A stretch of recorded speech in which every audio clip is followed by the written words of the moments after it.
জামায়াতে ইসলামীর আমির ডাক্তার শফিকুর রহমান বলেছেন, সন্ত্রাস চাঁদাবাজির বিরুদ্ধে নতুন বাংলাদেশের জন্য জনগণ ঐক্যবদ্ধ হবে। বলেন, দেশকে ভালোবাসে যারা 12 তারিখ গণভোটে তারা হ্যাঁ ভোট দেবে। ফেনী জেলার পাইলট স্কুলে মাঠে জনসভায় কথা বলেন জামায়াত আমির। রেজাউল করিমের ক্যামেরায় ওমর ফারুকের রিপোর্ট। নির্বাচনের প্রচারণা নবম দিনে ফেনী জেলায় জামায়াতে ইসলামীর নেতৃত্বে 11 দলীয় নির্বাচনী জনসভা। সকাল থেকেই ফেনী জেলার সরকারি পাইলট স্কুল মাঠে 11 দলীয় নির্বাচনী প্রতীক নিয়ে জড়ো হতে থাকেন নেতাকর্মীরা। এতে অংশ নিয়ে 11 দলীয় নেতারা বলেন, একটি দল একদিকে দুর্নীতি দমনের কথা বলছে, অন্যদিকে ঋণখেলাপিদের মনোনয়ন দিচ্ছে।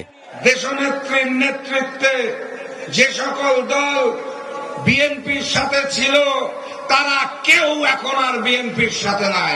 বড় দলের মিথ্যা অহংকারে অনিবন্ধিত কিছু রাজনৈতিক দলের নেতাদের তাদের দল বিলুপ্ত করে জোর করে বিএনপিতে যোগদান করেছে।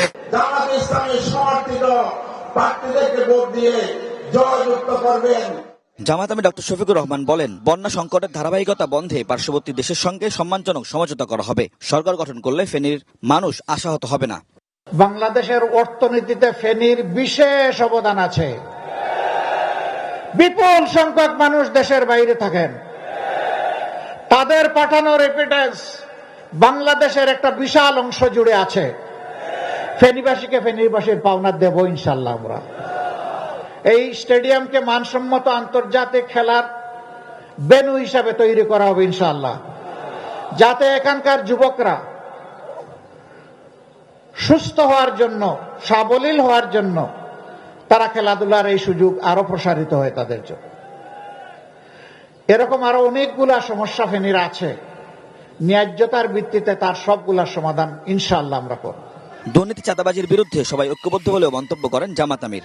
12 তারিখ প্রথম ভোট কিসে হবে? হা মানে আজাদি, না মানে গুলামি। আজাদি না গুলামি, আজাদি না গুলামি। লিল্লাহি তাকবীর। দ্বিতীয় ভোটটি হবে, আমি আগেই বলেছি, বাংলাদেশের স্বাধীনতা সার্বভৌমত্ব হেফাজতের পক্ষে, ন্যায় এবং ইনসাফের শাসন কায়েমের পক্ষে। এই বাংলাদেশে রাজার ছেলে রাজা হবে, মন্ত্রীর ছেলে মন্ত্রী হবে। সেই সংস্কৃতির ধারা আমরা পাল্টে দিতে চাই।